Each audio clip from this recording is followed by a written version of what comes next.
बिस्मिल्लाहिर्रहमानिर्रहीम। Today our topic of discussion is genetics. ये most important topic है हमारी बायोकेमिस्ट्री का। ठीक हो गया। जेनेटिक्स के अंदर फर्दर हमारे पास 5 चैप्टर्स आ जाते हैं। Chapter number 30, 31, 32, 33 and 34। ठीक हो गया। अब इस पूरी जेनेटिक्स के अंदर जो हमारे यूनिवर्सिटी ऑफ हेल्थ साइंसेज का जो प्रोफ का पेपर होता है उसके अंदर 1.5 एमसीक्यू आएंगे और आलमोस्ट 4 to 5 इसमें से एमसीक्यूज भी आते हैं। तो इससे क्या साबित हुआ कि हमारे पास आलमोस्ट 13 to 15 मार्क्स का जो पेपर है वो सिर्फ और सिर्फ जेनेटिक्स में से ही आता है। तो इससे क्या साबित हुआ, हम इसको छोड़ नहीं सकते। ठीक हो गया। अब इसकी एक टेक्निक आपको बता देता हूँ। ये जो 1.5 एसईक्यू आता है ना, उसमें से पूरा एक एसईक्यू तो चैप्टर नंबर 30 में से ही आएगा अकेले में से। जो बाकी चार चैप्टर हैं इसमें से 0.5 एसईक्यू आएंगे। ठीक हो गया। तो अगर आपने पूरी जेनेटिक्स नहीं भी कर सकते ना, तो कम से कम ये चैप्टर नंबर 30 आप लाजमी करें। ठीक हो गया। इसमें से 2-3 एमसीक्यूज भी आ जाएंगे। तो इससे आपका ये जो 13 से 15 मार्क्स में से आपको तकरीबन 8-9 तो आ ही जाएंगे ना, बाकी नहीं भी आ रहे तो। अच्छा, अब हम चैप्टर नंबर 30 को स्टार्ट करेंगे। ठीक हो गया। सबसे पहली डेफिनेशन है सेंट्रल डोगमा की। Central dogma, what is central dogma? Central dogma is the flow of information from DNA to RNA and then to protein synthesis. अच्छा, इसका क्या मतलब है? हमारे पास डीएनए होता है। डीएनए के अंदर जो बेसिक सेल की एक्टिविटीज़ की इंफॉर्मेशन होती है, सेल की जो पूरा फ्यूचर होता है कि सेल ने करना क्या है, क्या काम करना है, ये सारी इंफॉर्मेशन जो है ना वो हमारे पास डीएनए के अंदर होती है। डीएनए अपनी कॉपीज़ बनाएगा। ठीक हो गया। कॉपीज़ बनाने के प्रोसेस को हम कहते हैं रेप्लिकेशन। डीएनए अपनी ही कॉपीज़ बनाएगा तो इसको हम कहेंगे रेप्लिकेशन। ठीक हो गया। फिर प्रोटीन सिंथेसिस के लिए ना सबसे पहला स्टेप होता है ट्रांसक्रिप्शन का। ट्रांसक्रिप्शन में क्या होता है कि डीएनए एक ट्रांसक्रिप्ट बनाएगा जिसको देखते हुए हमारा जो रफ एंडोप्लाज्मिक रेटिकुलम है ना, वहाँ पे राइबोसोम्स के ऊपर ट्रांसलेशन होगी उस ट्रांसक्रिप्ट की। ठीक हो गया। तो उससे क्या बनेगा? प्रोटीन। इस प्रोसेस को कहते हैं ट्रांसलेशन। तो 3 प्रोसेस हो गए, रेप्लिकेशन, ट्रांसक्रिप्शन एंड ट्रांसलेशन। ये जो पहले वाला है ना रेप्लिकेशन, ये हम पढ़ेंगे चैप्टर नंबर 30 के अंदर। ट्रांसक्रिप्शन हम पढ़ेंगे चैप्टर नंबर 31 के अंदर। ट्रांसलेशन हम पढ़ेंगे चैप्टर नंबर 32 के अंदर। तो ये 3 जो चैप्टर है ना, ये तो हैं हाई यील्ड, ये तो कंफर्म आपको करने चाहिए। तो 33 चैप्टर है, इसके अंदर आलमोस्ट वो है अपनी ये जो रेगुलेशंस वगैरह इन तीनों प्रोसेसेस की ना, वो हैं। तो इसमें से 1-2 ऐसी क्यों हैं मोस्ट इंपॉर्टेंट, वो आपको मैं मार्क करवा दूंगा, वो मस्ट कर लेना। बाकी अगर आप छोड़ना भी चाहें तो छोड़ दें, कोई मसला नहीं है। ये जो 34 है इसके अंदर मैक्सिमम टेक्निक्स वगैरह हैं, उसकी ये डेफिनेशंस वगैरह कर लें तो हो जाएगा। ठीक हो गया। एमसीक्यूज़ वगैरह आ जाते हैं।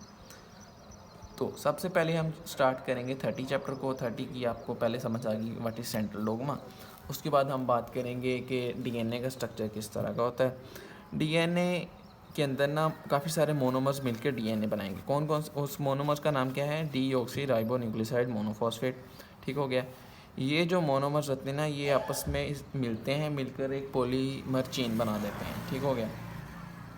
पॉलीमर चेन बनाने के लिए उनके पास ये जो DNMP यानी कि डीऑक्सी राइबो न्यूक्लियोसाइड मोनोफॉस्फेट जो है ना, ये आपस में बॉन्डिंग बनाते हैं। मतलब ये एक डीऑक्सी राइबो न्यूक्लियोसाइड मोनोफॉस्फेट, ये दूसरा डीऑक्सी राइबो न्यूक्लियोसाइड मोनोफॉस्फेट है, ये आपस में 3 prime to 5 prime end phosphodiester bond के ज़रिए इस तरह ना मिल जाएंगे। इसी तरह अगला फॉस्फोडाइस्टर बॉन्ड बन जाएगा, इसी तरह अगला बन जाएगा। इस तरह ना एक पूरी चेन बन जाती है।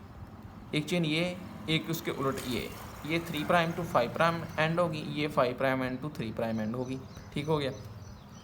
फिर ये दोनों चेन्स आपस में ना इस तरह स्पाइरली कर्व करके ना इसके ऊपर वाइंड कर जाएंगी। ठीक हो गया। जिस तरह कोई हमने रोप को किया होता है, वाउंड किया होता है एक दूसरे के ऊपर ना, उसी तरह सेम टू सेम। ये है डीएनए का स्ट्रक्चर। ये हम बचपन से पढ़ते आ रहे हैं, सभी को होता है। ठीक हो गया। अब इसका जो 5 प्राइम एंड होता है ना, वहाँ पे हमारे पास फॉस्फेट फ्री पड़ा होता है, और जो 3 प्राइम एंड होता है वहाँ पे हाइड्रोक्सिल ग्रुप फ्री पड़ा होता है। ये भी एमसीक्यूज़ पॉइंट है। ये भी एमसीक्यूज़ पॉइंट है कि कौन सा बॉन्ड होता है, और ये जो फ्री चीज़ें पड़ी होती हैं ये भी एमसीक्यूज़ पॉइंट है। इसको आप लोग मार्क कर लें। उसके बाद नेक्स्ट कॉन्सेप्ट हमारा जो है वो है फोस्फो डाइएस्टर लिंकेजेस जो हैं वो हाइड्रोलाइज कर सकते हैं बाय न्यूक्लियेज एंजाइम्स। ये एंजाइम्स होते हैं जो कि इनको तोड़ते हैं। डीएनए के अंदर डीऑक्सी राइबो न्यूक्लियेज एंजाइम होता है, और आरएनए के अंदर राइबो न्यूक्लियेज एंजाइम होता है। ठीक हो गया। उसके बाद ये जो डबल हेलिक्स ना, इसके अंदर दो चेंज होती हैं। हमने पहले ही आपसे बात कर ली है कि इसके अंदर दो चेंज होती हैं जो कि आपस में कॉइल्ड हुई होती हैं, और दरमियान में ना एक सेंट्रल एक्सिस होता है। ये है ना, इसके अंदर दरमियान में एक सेंट्रल एक्सिस, मतलब कि वैसे तो नहीं होता, इमेजिनरी, ठीक हो गया। इस सेंट्रल एक्सिस के इर्द गिर्द ही ये कर्व करके ना ये इस तरह स्पाइरल स्ट्रक्चर बनाता है। अब ये दोनों क्या होती हैं, चेन्स एंटी पैरेलल होती हैं। ये भी मैंने बता दिया कि 3 प्राइम एंड एक का होगा, दूसरे का 5 प्राइम एंड होगा, यानी कि एक इस तरह होगी और दूसरी चेन इस तरह होगी। ठीक हो गया, ये समझ आ गई। अब इसके अंदर दो तरह के रीजन होते हैं, एक होता है हाइड्रोफिलिक और दूसरा होता है हाइड्रोफोबिक। ये डीएनए है ना, इसके जो बाहर वाली साइड है, ये ये ये ये ये ये यहाँ पे हो गए हाइड्रोफिलिक, जो कि पानी से नहीं डरते। ठीक हो गया, हाइड्रोफिलिक। जो हाइड्रोफोबिक स्ट्रक्चर्स होंगे वो इस तरह मिड में होंगे, दरमियान में। ठीक हो गया, ये तो आपने पढ़ा होगा पहले भी, जो लिपिड्स और न्यूक्लिक एसिड वगैरह का कॉन्सेप्ट है ना, वो सारा इसके अंदर यही है कि जो इसका जो कोर होती है वो होती है हाइड्रोफोबिक, और जो उसका पेरिफेरल पार्ट होता है वो होता है हाइड्रोफिलिक। ये आपको समझ आ गई। अच्छा जी, हमने हाइड्रोफिलिक और हाइड्रोफोबिक का कॉन्सेप्ट पढ़ लिया। उसके बाद नेक्स्ट कॉन्सेप्ट है मेजर ग्रूव और माइनर ग्रूव का। What is major groove and minor groove? ये जो डीएनए का स्ट्रक्चर होता है ना, वो कुछ इस तरह से होता है।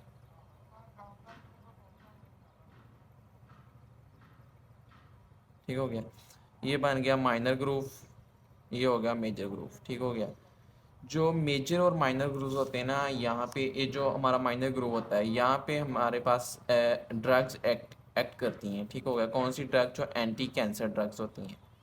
ठीक हो गया, एंटी कैंसर ड्रग्स एक्ट करेंगी इसके ऊपर, जिसकी वजह से क्या होगा, डीएनए के स्ट्रक्चर टूटेगा, जिसकी वजह से क्या होगा, जो अनकंट्रोल्ड सेल डिवीजन हो रही है ना, वो रुक जाएगी, जिसकी वजह से हम कैंसर को ट्रीट कर सकते हैं। ठीक हो गया, कौन कौन सी एंटी कैंसर ड्रग्स हैं? Dactinomycin and actinomycin. ठीक हो गया, ये दो ड्रग्स हैं, ये आप थर्ड ईयर में पढ़ लेंगे फार्मा के अंदर। ठीक हो गया, अब क्या होगा, नेक्स्ट कॉन्सेप्ट है हमारा चारगुफ रूल। चारगुफ रूल क्या कहता है कि जो एडिनिन है वो हमेशा बॉन्ड बनाएगी थायामीन के साथ, गवानीन हमेशा बॉन्ड बनाएगी साइटोसिन के साथ, और एडिनिन और थायामीन के दरमियान हमेशा कौन सा बॉन्ड बनेगा? Double bond. गवानीन और साइटोसिन के दरमियान कौन सा बॉन्ड बनेगा? Triple bond. ठीक हो गया, अब जो प्यूरिन होता है ना, प्यूरिन वो होता है एडेनिन और गवानीन दोनों को हम कहते हैं प्यूरिन। ठीक हो गया, जो पायरामिडीन होती हैं वो होती हैं थायामीन एंड यूरासिल। अब जो अकॉर्डिंग टू चारगोफ लॉ, जो प्यूरिन की जितनी तादाद होगी वो पायरामिडीन की तादाद के बिल्कुल बराबर होगी। ठीक हो गया, ये है हमारा चारगोफ लॉ। एडेनिन थायामीन से बॉन्ड बनाएगा, गवानीन साइटोसिन से बॉन्ड बनाएगा, purine is equal to pyrimidine. समझ आ गई। नेक्स्ट कॉन्सेप्ट हाइड्रोजन बॉन्डिंग होगी एडेनिन के दरमियान थायामीन और गवानीन साइटोसिन। ये भी एमसीक्यूज पॉइंट है। ठीक हो गया, इसको भी नोट कर लें। उसके बाद नेक्स्ट है melting temperature. What is melting temperature? Melting temperature जो होता है ना, वो होता है कि eight which the half of the helical structure is lost, यानी कि ये जो हमारा डीएनए का स्ट्रक्चर था ना, ये इसका जो half of the helical structure है ना, वो लोस्ट हो जाएगा, उसको हम कहते हैं मेल्टिंग टेम्परेचर। ठीक हो गया, अब what is denaturation? Denaturation is the loss of the helical structure, यानी कि ये जो हमारा हेलिकल स्ट्रक्चर है ना डीएनए का, इस तरह, ठीक हो गया, ये लॉस्ट कर जाएगा, तो हम इसे कहते हैं डीनेचरेशन। ठीक हो गया, उसके बाद आ जाता है रीनेचरेशन। रीनेचरेशन ये होती है कि ये जो हमारा डीएनए का डबल हेलिक्स स्ट्रक्चर है वो दोबारा से बन जाएगा। डीनेचरेशन होगी, एंजाइम्स एक्ट करेंगे, रीनेचरेशन हो जाएगी। समझ आ गई। अब अब आई है बात सही से समझने वाली। ये आ जाते होता है कि what are the structural forms of the DNA. तीन तरह की स्ट्रक्चरल फॉर्म होती हैं, B form, A form, G form. इसको हम इस तरह याद कर लें, BAZ। ठीक हो गया, बाज। बी के अंदर, बी हमारे मोस्ट कॉमन है, जो अभी मैंने स्ट्रक्चर आपको बना के दिखाया था ना, डबल हेलिकल स्ट्रक्चर, वो है हमारा बी फॉर्म वाला। ठीक हो गया, ये वॉटसन एंड क्रिक ने 1953 में पेश किया था। ठीक हो गया, वॉटसन एंड क्रिक दो साइंटिस्ट थे। अब ये होता है राइट हैंडेड, इसके अंदर 10 बेस पेयर्स होती हैं एक टर्न के अंदर। ये जो एक टर्न है ना, इस तरह, ये एक टर्न है, ये एक टर्न है। ठीक हो गया, इस एक टर्न के अंदर हमारे पास 10 बेस पेयर्स होती हैं।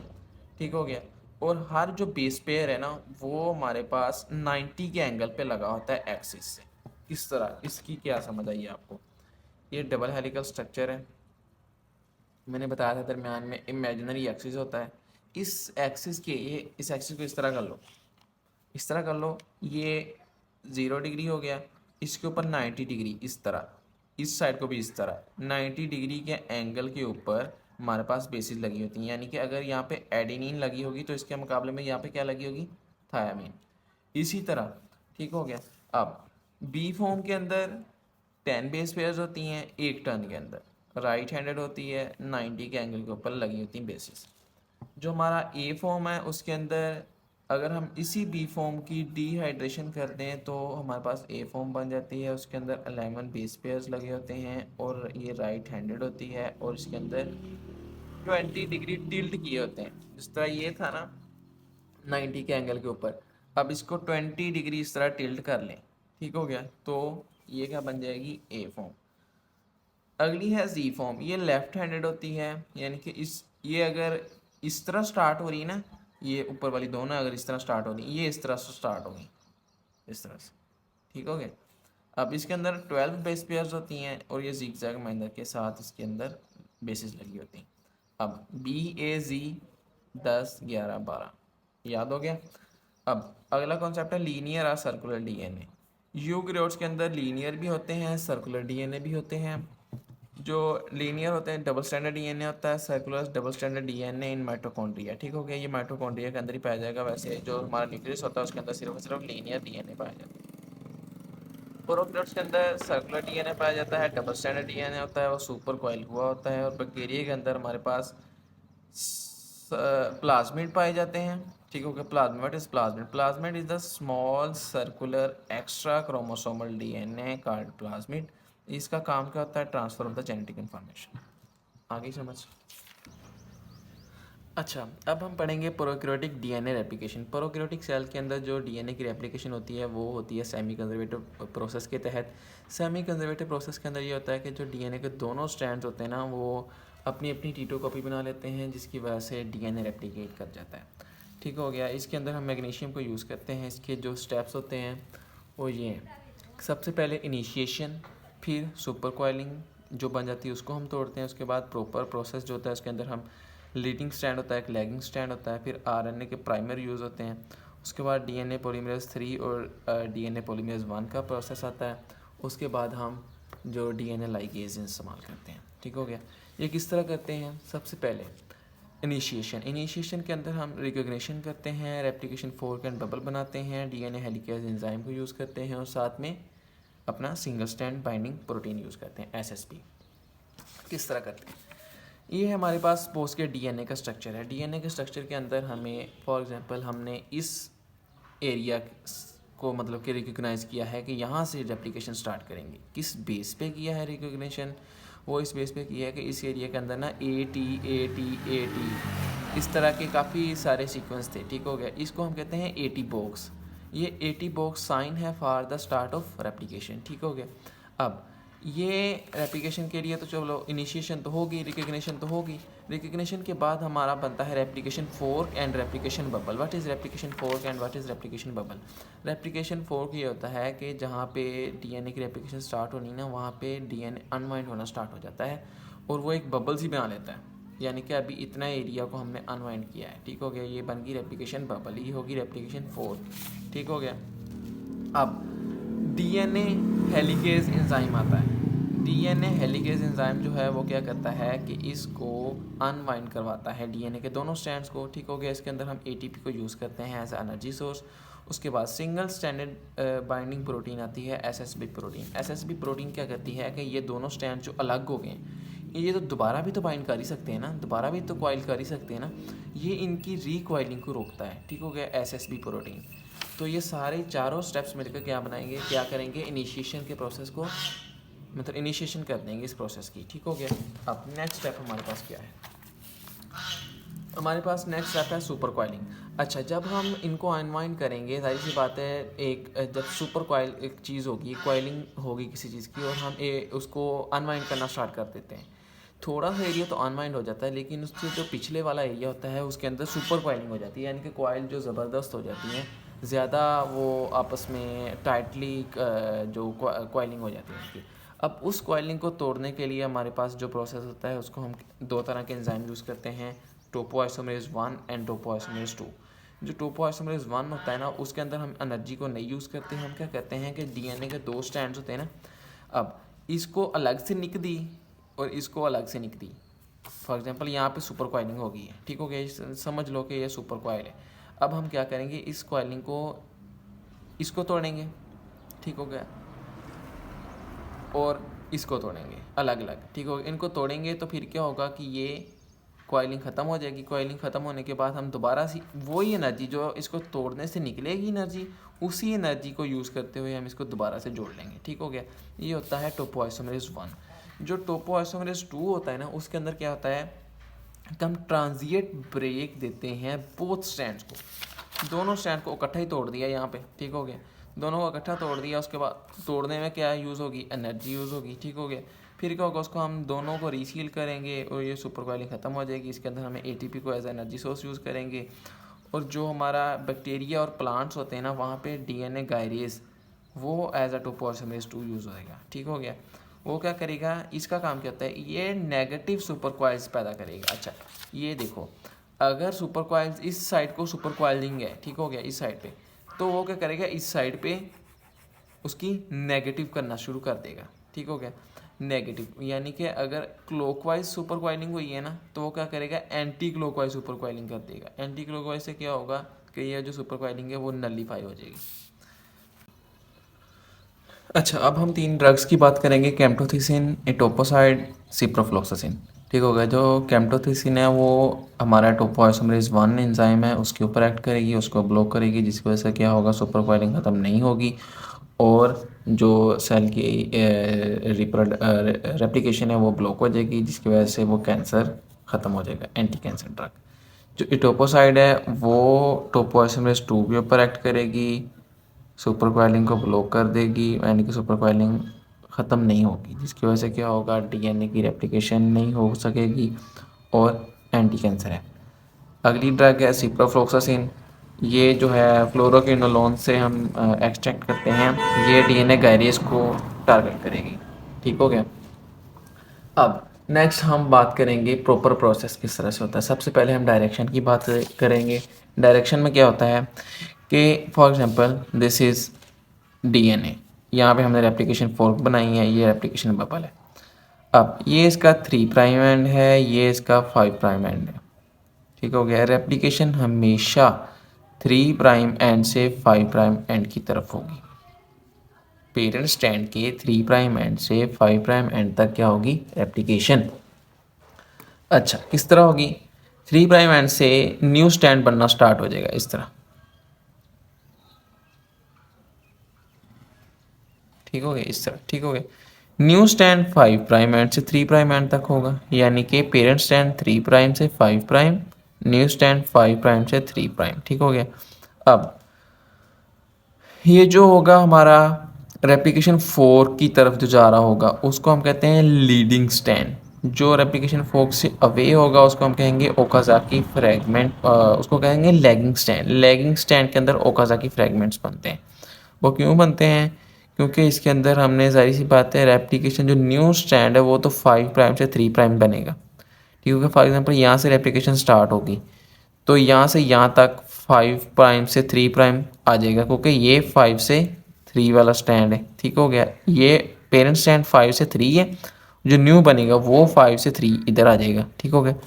जब इतनी सारी रेप्लिकेशन हो जाएगी, अब क्या होगा, जो ओरिक था यानी कि रेप्लिकेशन का जो स्टार्ट था, इनिशिएशन थी, वो यहाँ से हेलिकेज एंजाइम था। वो हेलिकेज एंजाइम अब पहले तो यहाँ पे था, लेकिन जब ये इतना स्टैंड बन गया तो ये एंजाइम यहाँ पे आ जाएगा, ठीक हो गया। तो ये इतनी सारी बबल फिर से बन जाएगी। अब क्या होगा, ये जो है अपना लैगिंग स्ट्रैंड का प्राइमर, वो यहाँ से उड़ के यहाँ पे आ जाएगा, ठीक हो गया। फिर वो इतने हिस्से की करवा देगा रेप्लिकेशन, ठीक हो गया। इस तरह ये फ्रैगमेंट के तौर पर लैगिंग स्ट्रैंड के अंदर रेप्लिकेशन होती है, ठीक हो गया। इसको हम कहते हैं ओकाज़ाकी फ्रैगमेंट्स, ठीक हो गया। ये सारा प्रोसेस अभी हम देखते हैं इसको। अगली बात हम करेंगे आरएनए प्राइमर की। What is RNA primer? RNA primer जो है वो फॉर्म किया जाता है आरएनए पॉलीमरेज की मदद से। आरएनए पॉलीमरेज को हम प्राइमेज भी कहते हैं। ये क्या होता है कि शॉर्ट सेगमेंट होता है आरएनए बेसिस का, जो कि पेयर करता है विद द डीएनए टेम्पलेट। ठीक हो गया। जो होता है ना डीएनए पॉलीमरेज, जिसने रेप्लिकेशन करवानी होती है, वो हमेशा चाहता है कि उसे एक प्राइमर दिया जाए। ठीक हो गया। प्राइमर होगा तो ही डीएनए पॉलीमरेज एक्ट करेगा। सबसे पहले प्राइमर लगेगा, उसके बाद अगली बात होगी, न्यू स्ट्रैंड उसके बाद बनेगा। ठीक हो गया। हाँ, नेक्स्ट हम बात करेंगे कि ये जो हमारा प्राइमर है आरएन प्राइमर, इसके अंदर क्या होता है कि 10 न्यूक्लियोटाइड्स होते हैं। ठीक हो गया।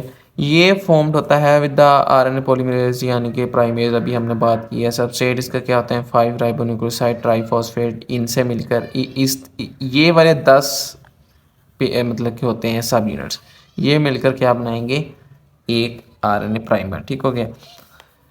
जो लीडिंग स्टैंड होता है उसके ऊपर तो जारी सी बात है एक ही प्राइमर लगा होगा, लेकिन जो लैगिंग स्टैंड होता है ना उसके अंदर मल्टीपल प्राइमर्स लगे होते हैं।